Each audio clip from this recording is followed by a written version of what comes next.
You're now watching Showbiz Snob, your daily showbiz update. Matapos nga ang pagpanaw ng batikan at napakagaling na aktor na si Ronaldo Valdez, ilang araw pa lamang ang nakakalipas sa kanyang Instagram, Jano Gibbs nagbahagi ng pag-alala niya sa kanyang minamahal na ama na si Ronaldo Valdez. Sa nasabi nga pong post ni Jano Gibbs, makikita at mapapanood ang video kung saan ay kumanta sila ng duet ng kanyang ama. Ang kananta nila ay ang Moon River. Nag-screenshot lang po tayo sa nasabing video.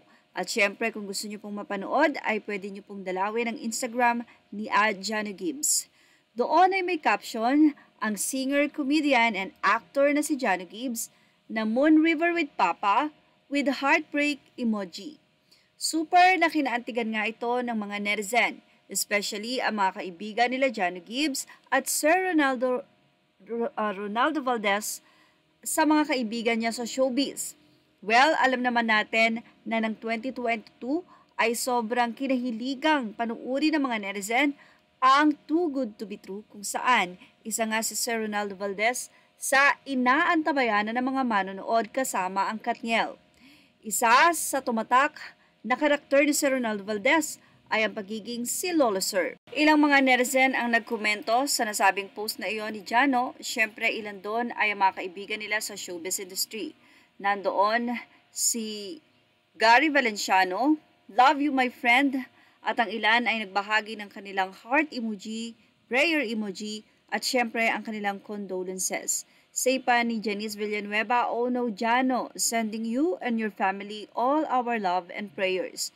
Ang isa naman ay inalalang na sabing duet na ito nila Jano at Sir Ronaldo Valdez. Aniya, "I remember watching this duet sa Shangri-La. When Lolo Sir passed away, I remembered your duet with him agad. Super touching and sincere ng performance na ito.